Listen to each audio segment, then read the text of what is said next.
Di tahun 2026 masih banyak orang yang cari iPhone ini ya. Padahal ini bukan iPhone terbaru, cuma setelah aku pakai lagi, jujur ada satu hal yang bikin ngejutin ya. Ini bukan iPhone terbaik, tapi bisa jadi pilihan yang paling masuk akal di tahun 2026 ini. So buat teman-teman lagi mikir apakah masih worth it atau enggak di tahun 2026, video ini bakal ngasih jawaban ke teman-teman ya, karena aku akan review dari pengalaman aku pakai device ini. Yuk kita bahas.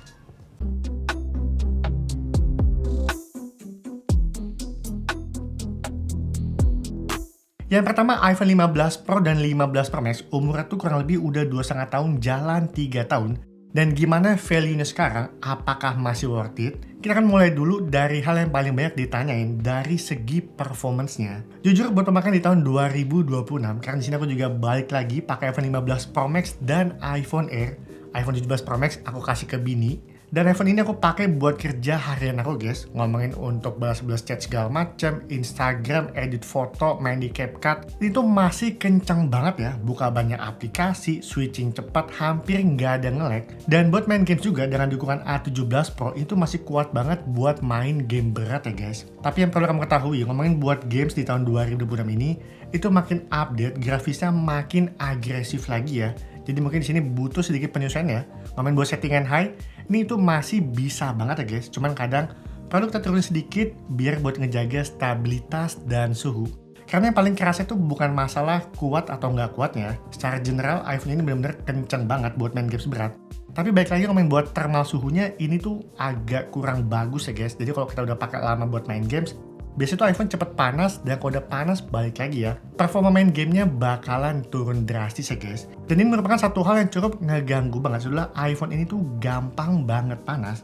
Ini bukan hal baru, aku juga udah sering bahas di video-video tahun lalu ya, yang aku pakai iPhone 15 Pro Max. Apalagi kalau di kondisi sinyal lagi jelek, kayak cuma dapat 1-2 bar, dan teman-teman juga lagi aktif pakai buat internetan, device itu jadi lebih cepet panas ya guys. Begitupun juga kalau lagi aktif main di foto video yang sampai berjam-jam cukup lama, device ini juga bisa dibilang mudah cepet hangat. Dan kalau teman-teman paksain main di dalam kondisi yang suhu panas, refresh rate turun, performance ngedrop, dan biasanya tuh buka aplikasi tuh kayak agak nge-lag tipis-tipis ya guys.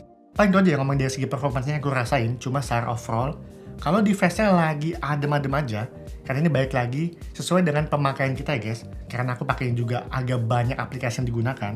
Jadi ngomongin buat device agak hangat ini memang sering terjadi. Cuman dia nggak sampai suhu overheat ya. Jadi buat kerjaan aku pribadi, semua masih berjalan dengan lancar aja, normal aja, saset-saset. Kecuali baik lagi ya, kalau aku udah fokus main games, udah kayak durasi 1 jam lebih, ini sih bener-bener terasa banget ya overheatnya. Dan mungkin sedikit tips aja, kalau memang teman-teman ingin paksain main games berat di iPhone 15 Pro Max, kamu tuh bisa pakai tambahan cooler ya guys. Kamu tinggal tempel aja, itu sih udah solusi banget ya. Karena intinya kalau device-nya adem, kamu geber main games berapa jam pun itu masih ngangkat banget ya.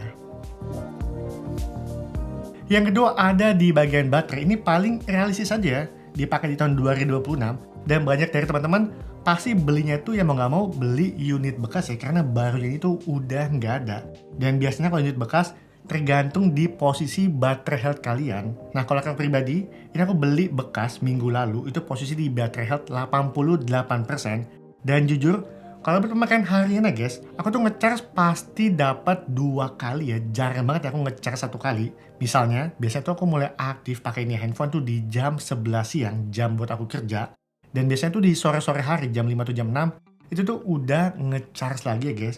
Posisi baterai udah di 20%. Dan kalau kayak lagi santai kerjanya, nggak begitu padat, biasanya tuh di jam-jam 8 malam dia baru nyentuh di 20% ya guys. Jadi kalau aku lagi aktivitas di luar, ya bang gak aku harus ngecharge 2 kali. Dan biasanya sih powerbank ini tuh udah selalu menjadi teman aku ya. Kalau lagi nongkrong di luar, pasti selalu bawa powerbank ya. Dan sedikit tips aja, karena device ini mudah panas, saran aku teman-teman jangan pakai powerbank yang menggunakan wireless magnet ya.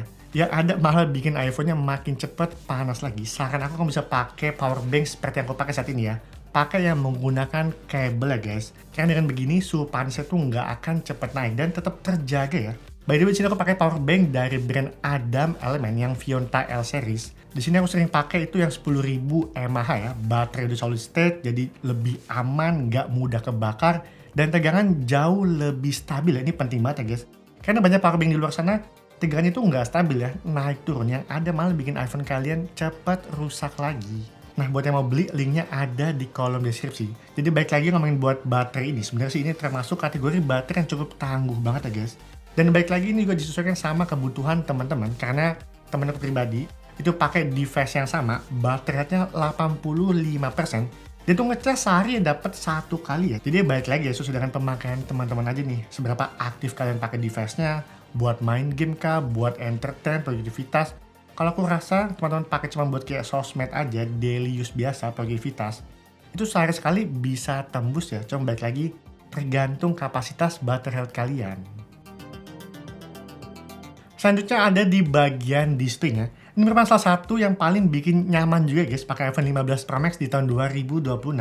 Udah 120Hz ProMotion, semua berasa lebih cepet, terasa halus, warna dan kontras OLED-nya juga masih oke banget buat nonton, buat editing. Dan gak cuma itu aja, bezelnya juga udah tipis banget ya guys. Jadi dari segi visual layar, itu kelihatan lebih luas lagi.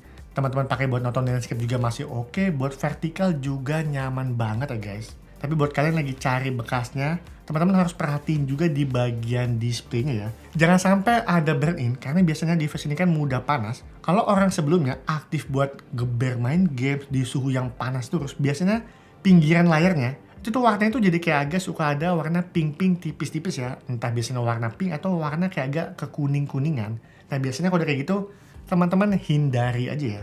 Yang kedua, teman-teman juga harus wajib cek untuk dead pixelnya, dot segala macam, kalian harus cek semua. Dan saran aku teman-teman ngeceknya ini di background yang warna putih atau warna abu-abu muda. Itu lebih mudah ya ngecek dead pixel dan ngecek untuk burn in display. Jadi secara overall sebenarnya ngomongin dari tampilan displaynya itu masih terasa feel premium banget ya guys kamu pakai di tahun 2026 ini.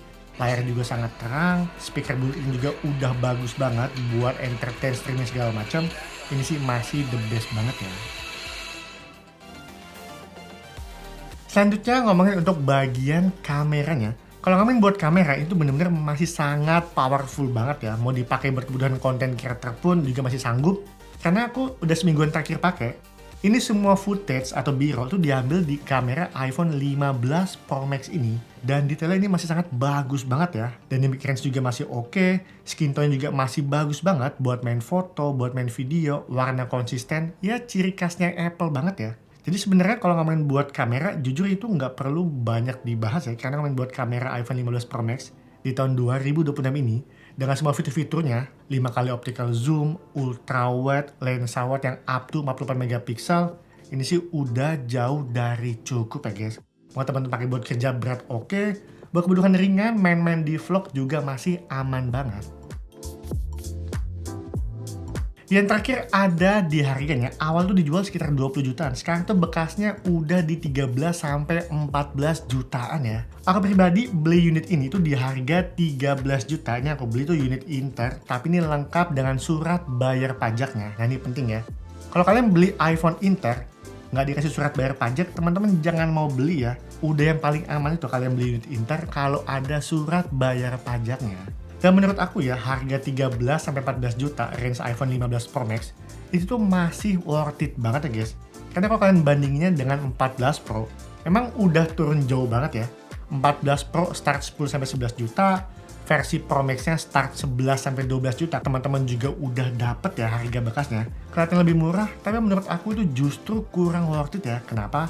Yang pertama, ini bukan ngomongin soal performance dan kamera. Karena ngomongin buat 14 Pro Max, kamera juga masih oke, performance juga masih bagus ya guys. Tapi karena satu hal ini aja ya, portnya itu masih Lightning ya guys. Dan di tahun 2026 itu tuh udah banyak banget ya aksesoris yang dimana support itu dengan dukungan USB Type-C. AirPods juga udah mengarahnya ke Type-C semua, dan beberapa aksesoris lainnya mayoritas juga udah support USB Type-C ya guys. Dan bayangin aja ya kalau teman-teman beli 14 Pro atau 14 Pro Max yang masih Lightning, sedangkan aksesoris kalian support USB Type-C, itu kan ribet banget ya, harus bawa banyak kabel charger. Sedangkan buat varian 15 series ini semuanya udah support USB Type-C. Jadi menurut aku, kalau beli iPhone bekas di tahun 2026 ini, apalagi teman-teman mau pakai buat jangka panjang untuk kedepannya, rugi banget kalau kalian beli iPhone yang masih Lightning cable ya guys. Aku tahu ini terkesan kayak sepele banget dan ini kayak hal kecil banget, tapi sebenarnya ini berpengaruh banget ya buat pemakaian harian. Jadi balik ke pertanyaan awal, apakah worth it beli iPhone 15 Pro Series-nya buat di tahun 2026? Jawaban aku adalah worth it banget ya guys. Dengan tampilan bodi yang udah mengundang titanium, upgrade USB Type-C, bezel lebih tipis, kamera lebih oke, ini ya udah cukup banget ya. Apalagi kalian lagi cari flagship Boba 3 dengan harga bekas terjangkau yang juga masih masuk. Teman-teman mau upgrade dari device lama kalian, mungkin pakai 13 Pro, 12 Pro, mau upgrade ke varian Pro, ini juga masih sangat oke. Cuma baik lagi, di sini bisa jadi iPhone ini nggak worth it kalau teman-teman lebih concernnya ke suhu panas. Karena baik lagi, iPhone itu kadang suka demam ya guys. Jadi kalau teman-teman cari yang lebih adem, ya mau nggak mau teman-teman harus naik ke series di atas ya, 16 Pro series. Nah, menurut teman-teman gimana nih? Worth it atau enggak? Silahkan ya tinggal tulis aja di kolom komentar. Sekian video kali ini, sampai ketemu di video selanjutnya. Bye-bye!